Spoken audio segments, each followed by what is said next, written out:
I checked my watch for the third time in 5 minutes. 6:47 a.m.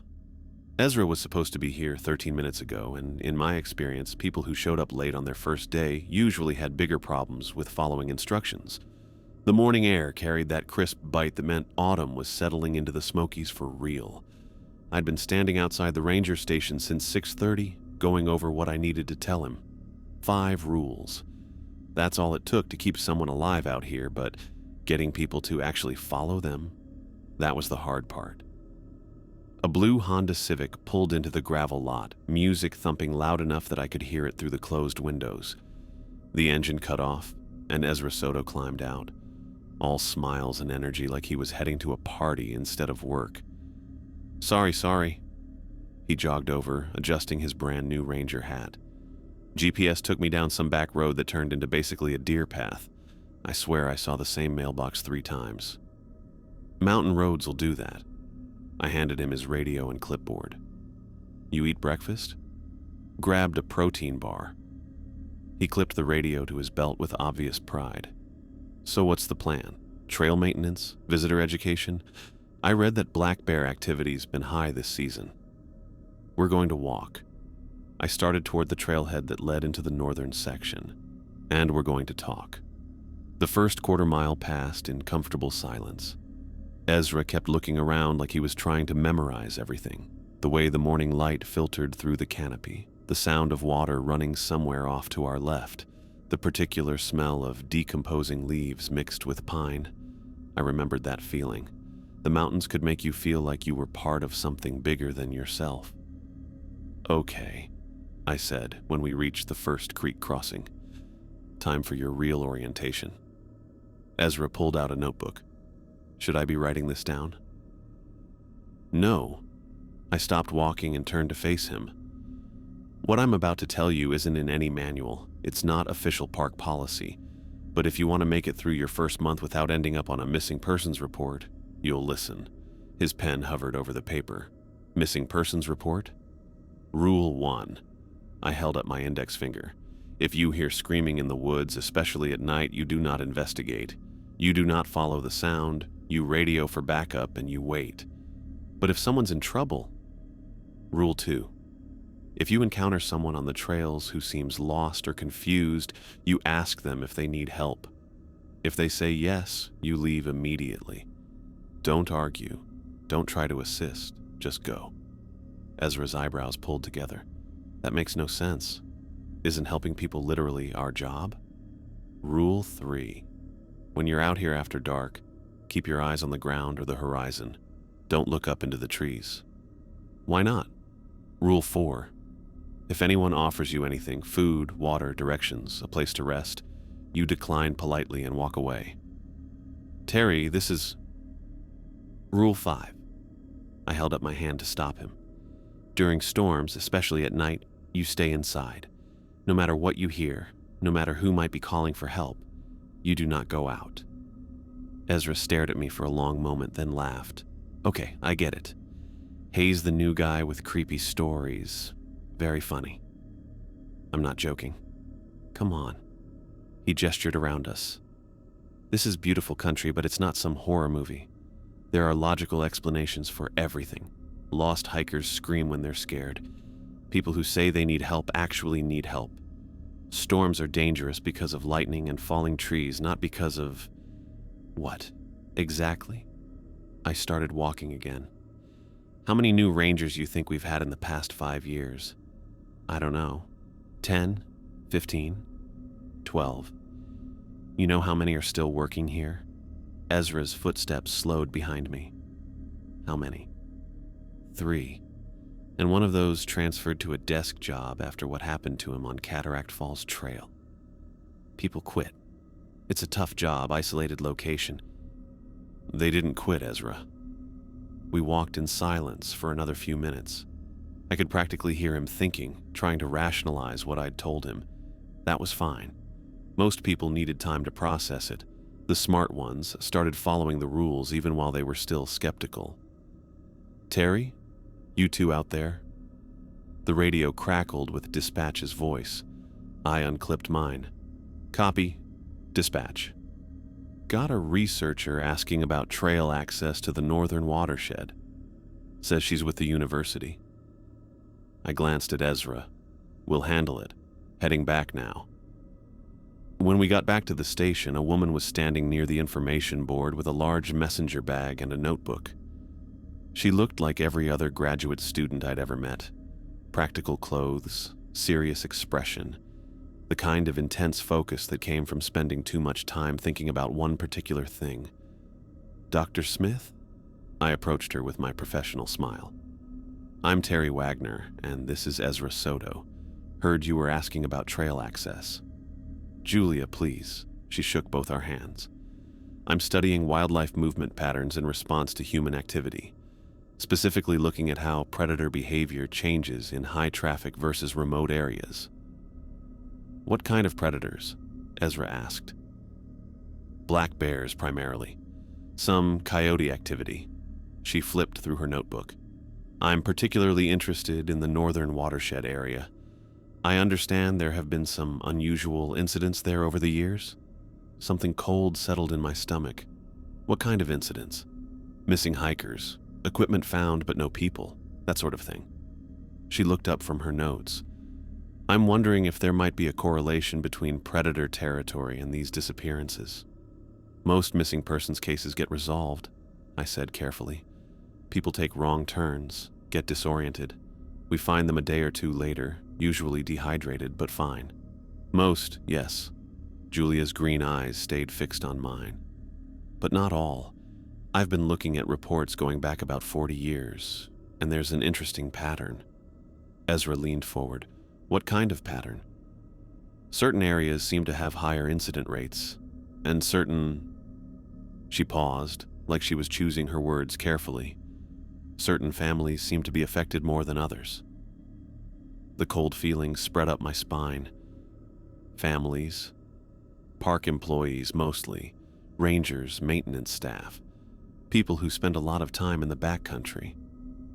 She flipped to a page covered in what looked like a family tree. The Wagner family, for instance, has had several members go missing over the decades. I kept my expression neutral, but my hand moved unconsciously to the compass in my pocket. "Where exactly did you get that information?" "Public records, missing persons reports, newspaper archives." Julia closed the notebook. "I'm not trying to cause trouble. I just think there might be environmental factors that haven't been considered." "Environmental factors," Ezra repeated. "Like what?"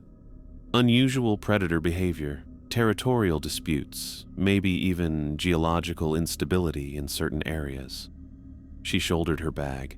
"I'd like permission to set up some trail cameras in the northern watershed, document what's actually happening out there."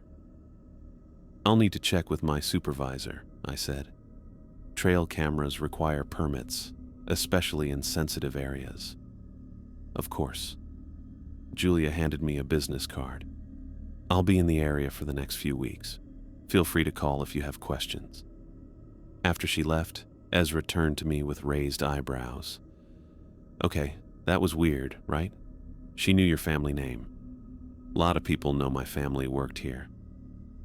"But she had a chart, Terry, like she'd been researching you specifically." Before I could respond, Louis Meyer's voice called out from behind us. "Wagner, got a minute?" Louis had been working these mountains since before I was born. He moved with the careful gait of someone whose knees had seen too many miles of rocky trail, but his eyes were still sharp. He'd been my grandfather's friend, and after Grandpa died, Louis had taken it upon himself to keep an eye on me. "Walk with me," Louis said, already heading toward the maintenance shed. Ezra started to follow, but Louis held up a hand. "Just Terry for now, son. You can start on those incident reports from last week." When we were out of earshot, Louis stopped and faced me. "That researcher been asking you questions?" "Just about trail access. She's been talking to other staff too, asking about the old stories about your grandfather." Louis's pale blue eyes were troubled. "She mentioned him by name, Terry. Asked if anyone remembered the rules he used to talk about." My chest tightened. "What did you tell her?" Nothing, but she's not going to stop asking. Lewis glanced back toward the station where Ezra was visible through the window, bent over paperwork. And your new partner there doesn't seem like the type to take things on faith. He'll learn. Will he? Lewis stepped closer, lowering his voice. Because I've been hearing things, Terry. Sounds in the woods that shouldn't be there. Campers reporting strange encounters. Something stirring up there, and the last thing we need is some university researcher poking around with cameras and scientific equipment. You think she's connected to whatever's happening? I think she's asking the wrong questions at the wrong time. Lewis put a hand on my shoulder. Your grandfather knew how to keep the balance, but that knowledge died with him, and now we've got people who don't understand what they're dealing with. So what do I do? Keep that boy close. Follow the rules. And if that researcher starts getting too curious about things that aren't her business, Lewis shrugged. Well, accidents happen in the mountains. The way he said it made my skin crawl. Louis, I'm not talking about anything permanent, just discouragement. Sometimes people need to understand that some places aren't meant for outsiders. He walked away before I could respond, leaving me standing there with a dozen new questions and no good answers. When I got back to the station, Ezra was waiting with a stack of incident reports and a frustrated expression. Okay, I've been reading these files, and I have to ask, do you people investigate anything? He held up a report. Missing hiker, last seen on Cataract Falls Trail. Search called off after 3 days. No follow-up, no analysis of where they might have gone. We searched for 3 days, but there's no mention of bringing in tracking dogs or checking with local hospitals or even interviewing the people who reported them missing. Ezra flipped through more pages. It's like you just assume people vanish and that's the end of it. Sometimes that's exactly what happens. No, Terry. People don't just vanish. They get lost, they get hurt, they decide to leave without telling anyone. But they don't just stop existing. He tossed the reports on the desk. And these rules you told me about? They're not protecting anyone. They're just making sure nobody looks too hard when something goes wrong. I sat down across from him. You think I'm lying to you? I think you've been doing this job so long that you've started believing local folklore instead of trusting your training. Ezra leaned forward. I have a degree in environmental biology. I've worked in parks across the country. There is always a rational explanation. And if you're wrong, then I'll admit it, but I'm not going to follow a bunch of superstitious rules just because that's how things have always been done. I looked at this kid, because that's what he was, really. Just a kid with a college degree and too much confidence, and felt the familiar weight of responsibility settle on my shoulders. How many times had I had this exact conversation? How many new rangers had sat in that same chair and told me they knew better? Fair enough, I said finally. But humor me for the first few weeks. Follow the rules even if you don't believe in them. Think of it as professional courtesy. Ezra considered this. And if nothing happens? If we go a month without any mysterious disappearances or supernatural encounters? Then maybe you're right. Deal. He stood up and grabbed his hat. So what's next? More patrols? Trail maintenance? More patrols. I checked my watch. And Ezra, when we're out there, stay close. These mountains have a way of separating people who don't know what they're doing. As we headed back outside, I caught sight of Julia Smith's rental car parked near the visitor center. She was sitting inside, talking on her phone and looking at something spread across her passenger seat. Maps, maybe. Or more of those family trees. I thought about what Louis had said, about accidents happening in the mountains, about some places not being meant for outsiders. The thing was, he wasn't wrong. But I was starting to wonder if the real danger wasn't coming from the woods at all. The screaming started just after sunset. We'd been walking the northern trail for maybe an hour, checking campsites and making sure everyone had proper bear canisters. Standard evening patrol stuff. Ezra had been asking questions about wildlife patterns, taking notes in that little notebook of his, acting like every piece of information was going to solve some great mystery. Then we heard it. High-pitched, desperate, definitely female. Coming from somewhere deep in the woods, maybe a quarter mile off the main trail. Ezra's head snapped up. "Someone's in trouble. Stop." I grabbed his arm before he could take a step toward the sound. "Rule 1, remember?" "Are you serious right now?" He tried to pull away from me. "That's a person screaming, Terry. A real person who needs help." The screaming came again, closer this time. Or maybe just louder. It had that quality that made your chest tight, like fingernails on glass, but worse. "We radio for backup and we wait," I said, keeping my grip on his arm. "That's protocol." Protocol. Ezra's voice cracked. "Your protocol is to let someone die while we stand here doing nothing." I reached for my radio, but Ezra twisted away from me and bolted into the trees. "Ezra, don't." But he was already crashing through the underbrush, following the sound deeper into the darkness. I could hear him calling out, "Hello? Where are you? We're park rangers."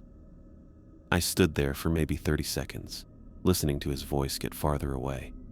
The screaming had stopped the moment he entered the woods. That should have been my first clue that something was wrong, but all I could think about was another new ranger disappearing on my watch. 20 minutes. That's how long I waited before I broke my own rules and followed him. I found him standing beside Laurel Creek, about half a mile from where we'd started. He was perfectly still, staring down at the water like he was watching something fascinating. "Ezra?" He didn't turn around. "I found her." I approached slowly, keeping my flashlight beam low. "Found who?" "The woman who was screaming. She's right there." He pointed at the creek. I looked where he was pointing. Dead leaves floated in the slow-moving water, caught in an eddy near the bank. Nothing else. "Ezra, there's nobody there." "What?" He blinked and looked at me like he was just waking up. "But I saw her. She was in the water and she was..." He trailed off, staring at the creek again. "Where did she go?" "What did you see, exactly?" He rubbed his forehead. "I don't know. She was there, and then you called my name, and now..."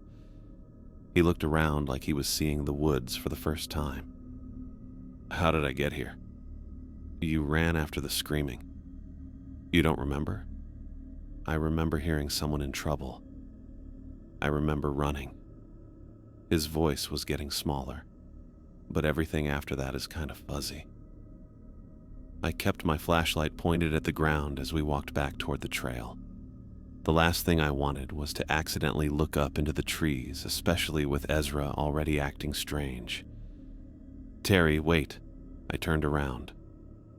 Ezra was looking back toward the creek, his face pale in the reflected light. "There's someone standing over there." I followed his gaze and saw a figure between two large oak trees, maybe 50 feet away. It was hard to make out details in the darkness, but it looked like a person in hiking clothes. "Hello?" I called out, my voice carrying the careful tone I'd learned to use. "Do you need help?" The figure nodded. "Run," I said to Ezra. "What? Why?" "They need..." "Run. Now." The figure started walking toward us. Not walking exactly. More like moving forward without actually taking steps. Like it was gliding over the uneven ground. Its arms swung at wrong angles, and its head tilted too far to one side. I grabbed Ezra's shoulder and shoved him toward the trail. "Move!" We ran. I could hear our boots hitting the packed dirt, our breathing getting ragged, the sound of branches scraping against our uniforms. Behind us, nothing. No footsteps, no pursuit, just silence. We didn't stop until we reached the truck. "What the hell was that?" Ezra gasped, leaning against the hood. "Someone who needed help." "That wasn't..." He stopped, staring at me. You saw that too, right? The way it was moving? I unlocked the truck. Get in. During the drive back, Ezra kept looking at me sideways. Okay, I have to ask. Is this some kind of elaborate hazing thing? Like, do you guys mess with new employees to see how they react? What do you mean? The rules, the stories, tonight's little adventure. It feels like you're trying to scare me. He laughed, but it sounded forced. Which, congratulations, because that thing back there was genuinely creepy. Good costume work.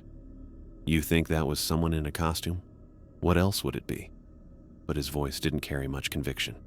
I mean, the person by the creek looked completely normal to me, just a woman who needed help. But then you started acting like we were in some horror movie, and suddenly I'm seeing things that don't make sense. I pulled into the ranger station parking lot and cut the engine. What exactly did you see by the creek? A woman, maybe 30s, brown hair, wearing a blue jacket. She was sitting in the water and she looked hurt. Ezra frowned. But when you showed up, she just wasn't there anymore. And the figure in the trees, that was different. That was... He shook his head. I don't know what that was, but it couldn't have been real, right? People don't move like that. I sat there for a moment, trying to process what he'd told me. Ezra had seen a normal-looking woman in distress. I'd seen dead leaves. He'd seen a person who needed help. I'd seen something that definitely wasn't human. Ezra, I need you to listen to me very carefully. What happened tonight wasn't a prank. It wasn't hazing. And it definitely wasn't someone in a costume. Then what was it? I don't know. That was the truth. I'd been following my grandfather's rules for years, but I'd never really understood what they were protecting me from. But I know the rules work. And I know that if you'd actually helped that woman in the creek, you wouldn't be sitting here right now. Ezra was quiet for a long time. When he finally spoke, his voice was barely above a whisper. The screaming stopped the moment I entered the woods. Yeah. And the woman in the creek. She didn't look scared anymore once I got close. She looked... He paused. She looked hungry. What do you mean, hungry? Like she was waiting for something. Like she knew I was coming. He turned to look at me. Terry, what if the person who needs help isn't the person screaming? That thought hit me like cold water. I'd always assumed the rules were about avoiding dangerous situations. But what if they were about avoiding becoming the danger? We should head inside, I said. Write up a report. What are we going to write? That we heard screaming, found nothing, and then ran away from a helpful hiker. We'll figure something out. As we walked toward the station, I noticed that the lights were still on in the visitor center. Julia's rental car was parked outside, and I could see her silhouette moving around inside. She's working late, Ezra observed. Yeah. I watched her for a moment. She seemed to be taking pictures of something on the wall. Ezra, when that figure asked if it needed help, what did you hear? Nothing. You called out, it nodded, and then you told me to run. He stopped walking. Why? What did you hear? Nothing, I lied. Because the truth was I hadn't heard anything either, but I'd seen its mouth moving, forming words I couldn't quite make out. And somehow, I'd known exactly what it was trying to say. Help me find the Wagner boy. I stared at the coffee maker like it might give me answers, but all it did was gurgle and drip like every other morning. Except this wasn't like every other morning, because I kept hearing Ezra's voice calling from the trees, and every time I closed my eyes, I saw that thing gliding toward us with its head tilted wrong. The station door opened and Ezra walked in, looking like he'd slept about as well as I had. Which is to say, not at all. Morning, he said, but his voice was flat. No enthusiasm, no questions about the day's schedule, just exhaustion. How you feeling? Like I spent the night trying to convince myself that what we saw was real. He poured coffee into a mug that said, World's Okayest Ranger. a gag gift from last year's Christmas party. Did you write up that report? Still working on it. The truth was, I'd started it 6 times and deleted it 6 times. How do you document something that shouldn't exist? The phone rang before either of us could say anything else. I picked it up on the second ring. Great Smoky Mountains National Park. Ranger Wagner speaking. This is Margaret from the administrative office. I have a request here for historical records access. Researcher named Julia Smith. My stomach dropped. What kind of records? Incident reports, personnel files, missing persons cases, going back 40 years. Papers rustled on her end. She specifically mentioned the Wagner family name in her application. I looked at Ezra, who was watching me with raised eyebrows. I'll handle it. Where is she now?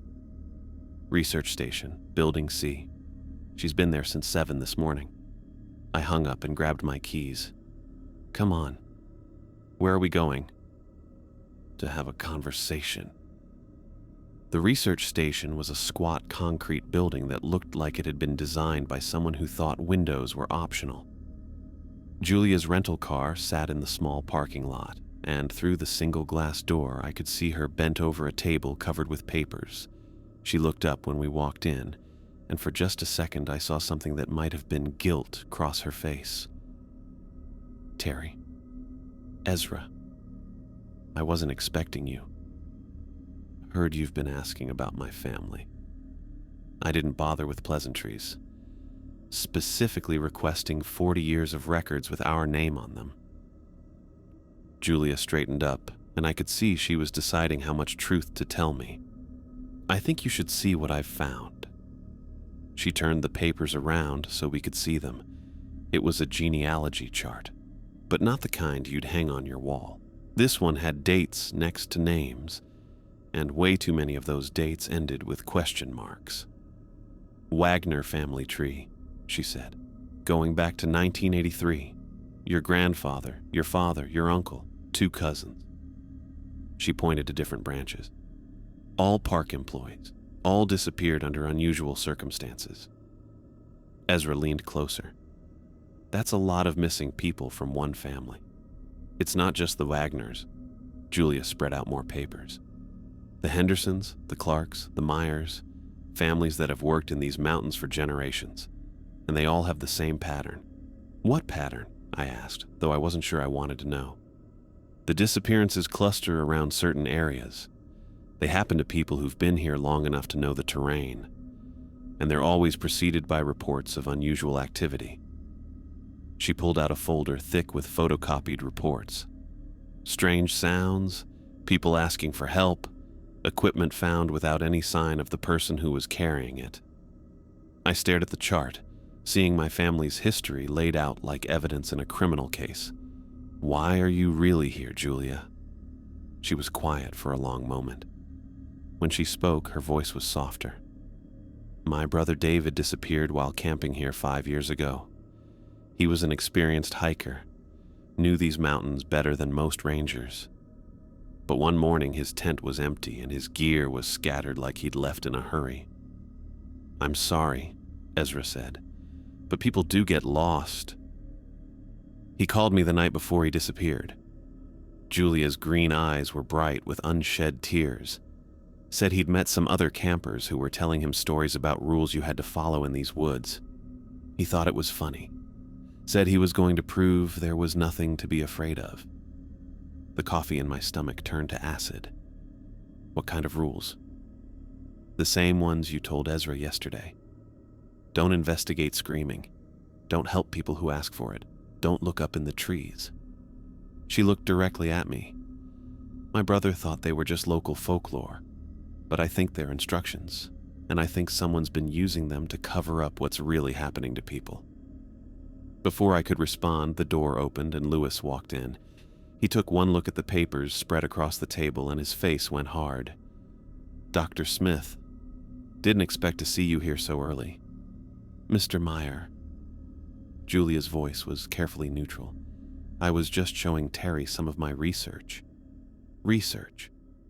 Louis moved closer to the table, and I noticed Julia's hand drift toward her bag. Into what, exactly? Patterns of disappearances among park employee families. Louis was quiet for a moment, studying the genealogy chart. When he looked up, his pale blue eyes were troubled. "Terry, I need to speak with you, privately. Whatever you have to say, you can say in front of them." "No," Louis said firmly. "I can't." Julia started gathering her papers. "I should go anyway. I have more research to do." "Leave the charts," Louis said. "Excuse me. The family trees, the reports, leave them here." "I don't think so." Julia's voice had an edge to it now. "This is my research. This is my park." Louis stepped between her and the door. "And those are personnel records that shouldn't be in civilian hands." The tension in the room was thick enough to cut. Ezra looked like he was trying to figure out whose side he should be on, and Julia looked like she was calculating whether she could get past Louis to the exit. "It's fine," I said. "Julia, go ahead. We'll talk later." She nodded and headed for the door, but Louis caught her arm as she passed. "Some things are better left buried, Dr. Smith, for everyone's safety." After she left, Louis turned to me with an expression I'd never seen before. Not angry exactly, more like scared. "Your grandfather and I worked together for 15 years, he said. "He taught me things that aren't in any manual, things about these mountains that go back further than the Park Service, further than the Cherokee, maybe further than people altogether." "What kind of things?"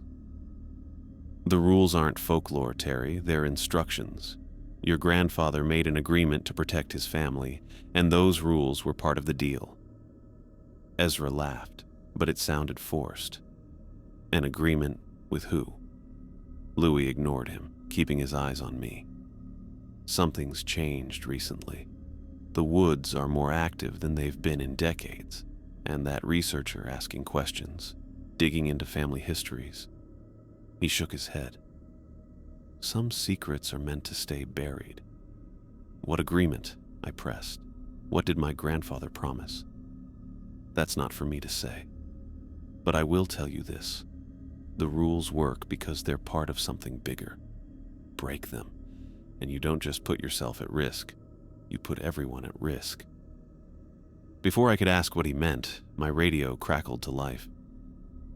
"All units, we have multiple reports of unusual activity at Campsite 14.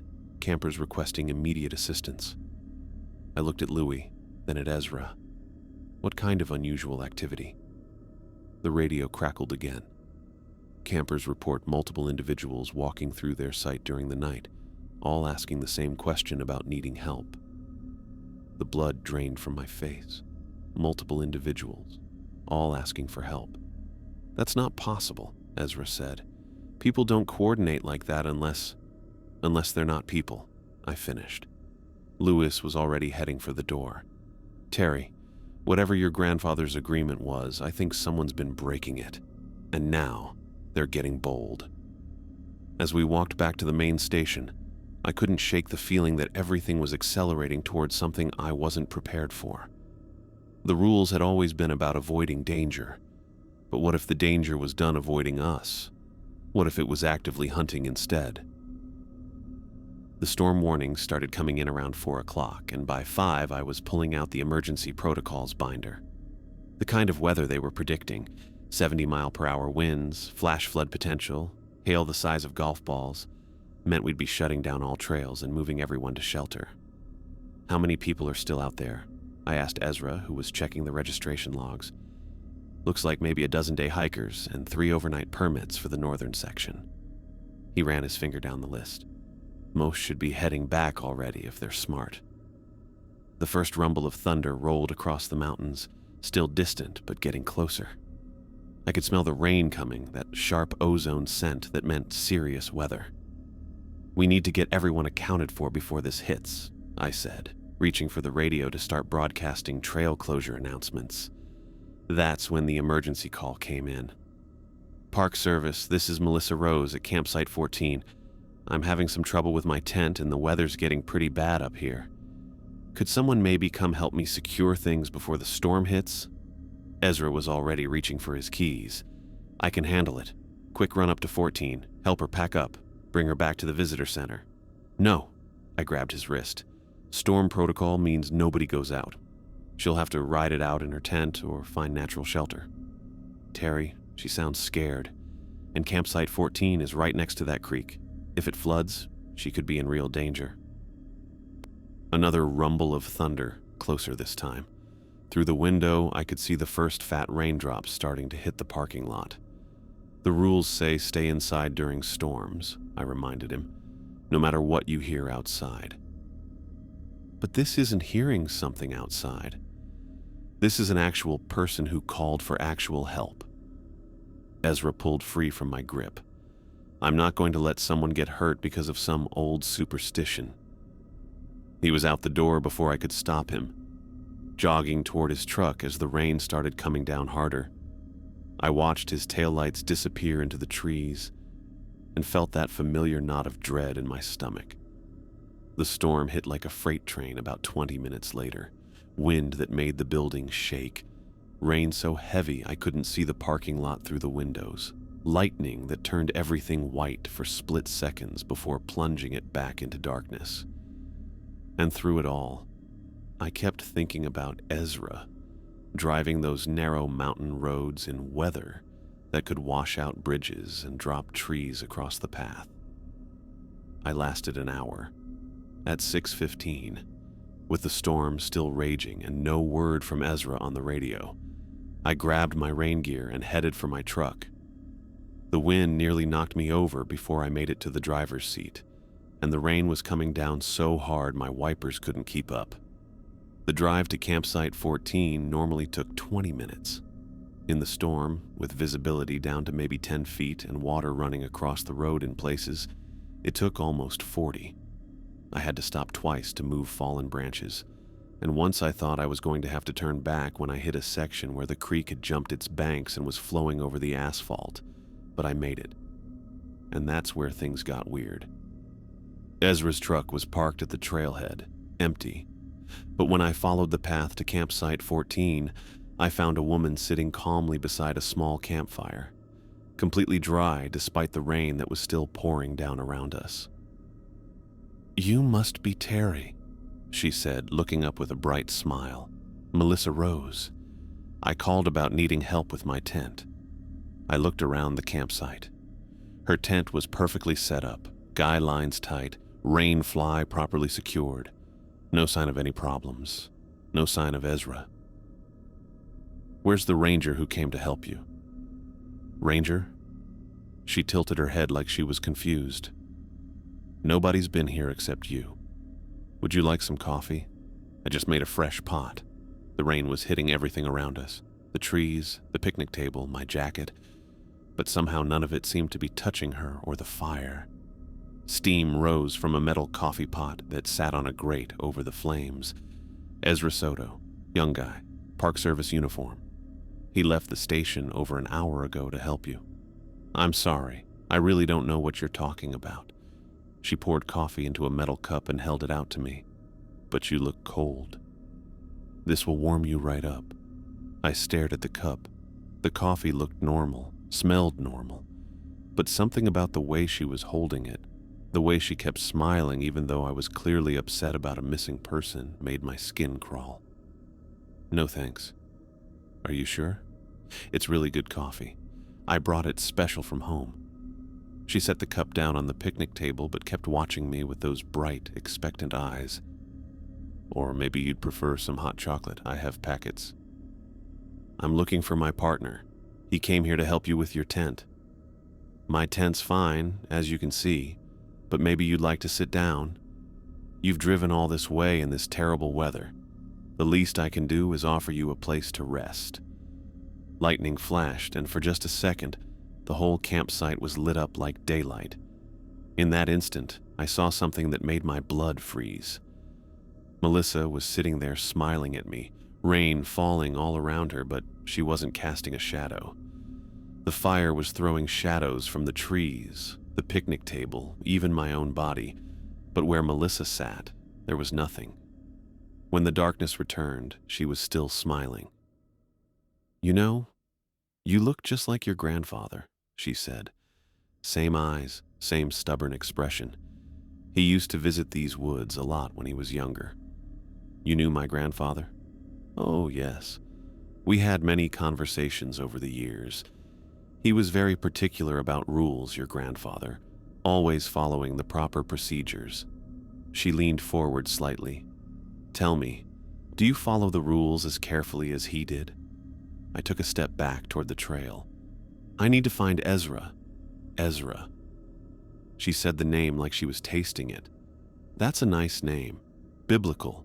Means helper, doesn't it?" Another flash of lightning, and this time I looked at the ground around her chair. The mud was churned up from the rain, full of footprints from where I'd been walking around the campsite. But around her chair, the ground was smooth. No footprints. No sign that anyone had been walking there at all. "I should go," I said. "But you just got here. And I have so many things to offer you. Food, drink, a warm place to sit." She stood up and I noticed she moved without making any sound. No scrape of the chair, no footsteps on the wet ground. "I could even tell you stories about your family. Would you like that? I know so many stories about the Wagners." I was backing toward the trail when I heard it. Ezra's voice calling from somewhere above me. "Terry! Terry, help me! I'm stuck up here!" Every instinct I had screamed at me to look up, to find him, to help. But I kept my eyes fixed on the ground and kept walking backward. "He sounds like he's in trouble," Melissa said, her voice following me. "Aren't you going to help him?" "Terry, please, I can't get down." His voice was coming from high in the trees, maybe 40 or 50 feet up. He sounded terrified, desperate. But I remembered the rule about never looking up into the trees after dark, and I forced myself to keep moving toward the truck. "That's not very friendly," Melissa called after me. "Leaving a friend in need like that. Your grandfather would be disappointed." I made it to Ezra's truck and tried the door. Locked. But my keys worked in the ignition. Park Service vehicles all use the same key system. I started the engine and drove away as fast as I dared on the muddy trail, leaving my own truck behind. Ezra's voice followed me for almost a quarter mile, calling my name, begging for help, getting more and more desperate as I got farther away. But I didn't look back, and I didn't stop driving until I reached the main road. The storm was starting to break by the time I got back to the station. Lewis's truck was in the parking lot next to Julia's rental car, and I could see lights on inside the building. I sat in Ezra's truck for a moment, trying to process what I'd just experienced. The woman who cast no shadow. The voice in the trees. The coffee that steamed in the pouring rain. When I finally went inside, Lewis and Julia were sitting at opposite ends of the main room, not talking, not looking at each other. The tension between them was thick enough to cut. "Where's Ezra?" Julia asked as soon as she saw me. "Gone." I slumped into a chair, suddenly exhausted. "He went to help someone and now he's gone." Lewis was studying my face with those pale blue eyes. "What did you see out there?" "A woman named Melissa Rose. She said she needed help with her tent, but her tent was fine.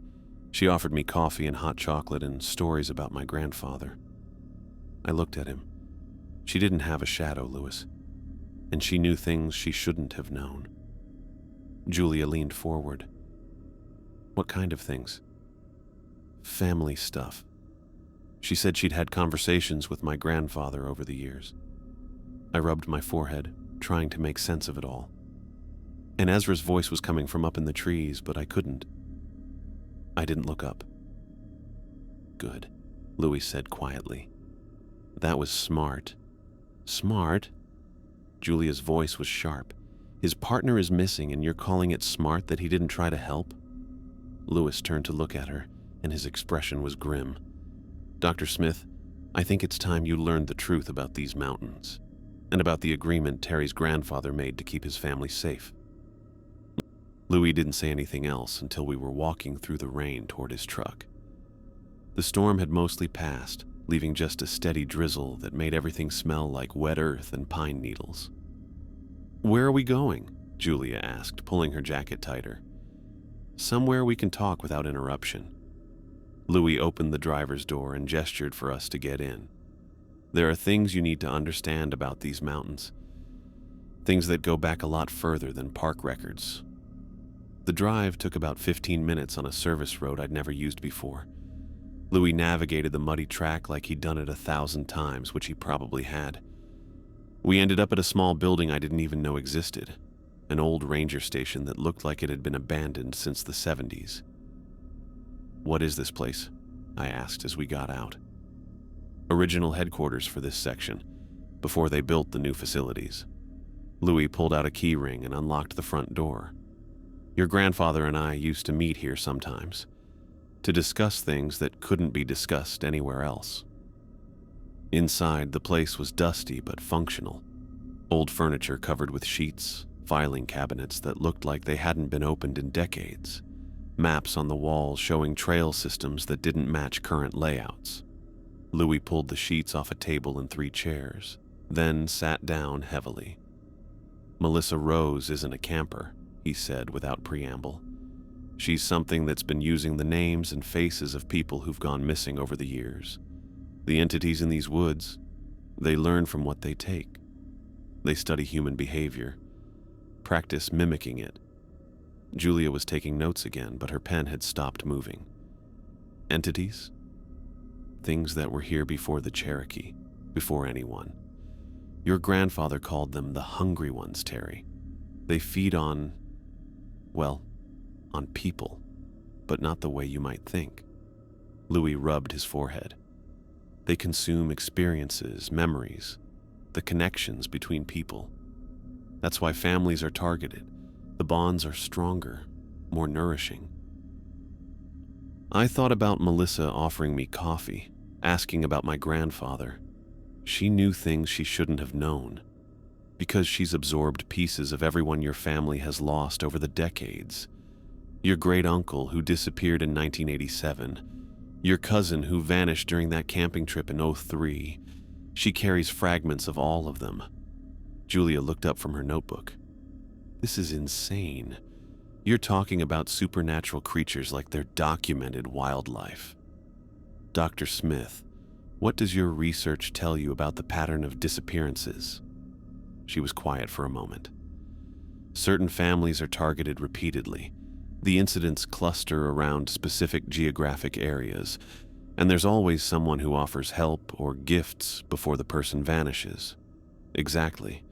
Because there's been an agreement in place for over 40 years. Your grandfather made a deal, Terry. Protection for the Wagner family in exchange for..." Louis trailed off. "In exchange for what?" "Information. About vulnerable targets. People who wouldn't be missed immediately, who didn't have strong family connections in the area." His voice was barely above a whisper. "Seasonal workers, drifters, tourists who came alone." The room felt like it was spinning. "You're saying my grandfather fed people to these things?" "He saved hundreds of lives by sacrificing a few. The entities were going to hunt regardless. At least this way there was some control over who they took." Julia's chair scraped against the floor as she stood up. "And you've been continuing this arrangement?" It wasn't a question. Louis looked at her for a long moment, then nodded. "For 15 years, since your grandfather died, Terry. Someone had to maintain the balance, keep the agreements in place." He turned to me. "But something's changed recently. They're getting bolder, more aggressive. They want to renegotiate." "What do they want?" "Freedom. No more restrictions on who they can take, no more geographic boundaries. They're tired of the old rules." Louis stood up and walked to one of the maps on the wall. "That's why Melissa approached you directly. They're testing the boundaries, seeing if the Wagner family protection still holds."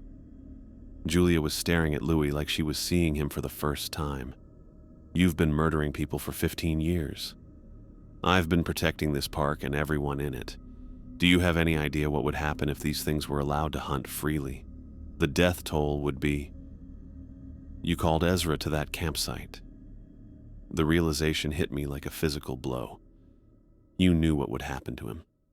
Lewis's face went pale. Terry, you have to understand. They were demanding a Wagner family member. If I didn't give them something, they threatened to break the agreement entirely. Ezra was supposed to be a substitute, someone close enough to your family to satisfy them temporarily. I was on my feet before I realized I'd moved, my hands clenched into fists. You used him as bait. I was trying to buy time, to find another solution. Lewis backed toward the door. But now they want more. They want you to come with me tonight, to the old meeting place, to negotiate a new agreement. Like hell. Terry, if you don't, they'll start hunting indiscriminately. Every hiker, every camper, every family that comes to these mountains. The Wagner protection will be gone, and they'll start with you. Julia had been quiet during this exchange, but now she reached into her jacket and pulled out a gun. A real one, not Park Service issue. Nobody's going anywhere, she said, pointing it at Louis. Dr. Julia Smith, FBI. You're under arrest for conspiracy to commit murder. Louis laughed, but it sounded hollow. FBI? Your brother really is dead, isn't he? They sent you here because you had personal motivation to solve the case. My brother David disappeared 5 years ago, but I've been tracking similar cases across multiple national parks for the past 3 years. Julia's voice was steady, professional. We know about the missing persons, the covered-up investigations, the pattern of park employee involvement. In the distance, I could hear sirens, faint but getting closer. Lewis heard them too. His face went hard. You have no idea what you've done. The agreements aren't just about protection, they're about containment. Without them, these things will spread beyond the mountains. He bolted for the door before either of us could react. Julia started after him, but I grabbed her arm. Let him go. We need to find Ezra. My backup team is already coordinating search efforts. But Terry, if what Lewis said is true about these entities, then we deal with it, but not his way. We left the old station and drove back toward the main park area, following the sound of sirens. Julia was on her radio, coordinating with agents I hadn't known existed, talking about evidence collection and witness protection. I wasn't really listening. I was thinking about my grandfather, about the choices he'd made and the legacy he'd left me, about rules that were supposed to protect people but had been twisted into something else entirely. We found Ezra by Laurel Creek, the same place where he'd seen the woman in the water 2 nights ago. He was unconscious, but breathing, lying on the bank like he'd just washed up. No injuries, no sign of what had happened to him. Ezra. I knelt beside him and checked his pulse, strong and steady. Can you hear me? His eyes opened slowly, unfocused. Terry? Where am I? You're safe. You're by the creek. Do you remember what happened? He sat up slowly, looking around like he'd never seen the place before. I remember driving to help that camper. Melissa something. But after that, he shook his head. Nothing. What time is it? Almost midnight. Midnight? But I left the station around 5:30. He looked at his watch, then at me. Terry, I lost 7 hours. Julia finished her radio call and walked over to us. We need to get him to a hospital. Memory loss could indicate head trauma. As we helped Ezra to his feet, I heard it. Faint but unmistakable. That high-pitched screaming from deep in the woods. The same sound that had started this whole mess. But this time, I understood what it really was. Not a lure or a trap. Just something wild and hungry, calling out in the darkness. Something that would always be part of these mountains, whether we understood it or not. The difference was, now it would have to hunt the old way, without help from people like Lewis, without inside information about who was vulnerable and who was protected. The rules still applied, but maybe finally they meant what they were supposed to mean.